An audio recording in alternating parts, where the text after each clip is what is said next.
You ask Tiger to solve. This deals with linear equations with one unknown. The final result is a equals -2. Let's solve it step by step. Group all constants on the right side of the equation. Add 4 to both sides. Simplify the arithmetic.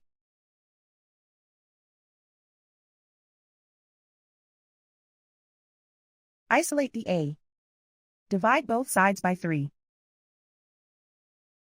Simplify the fraction.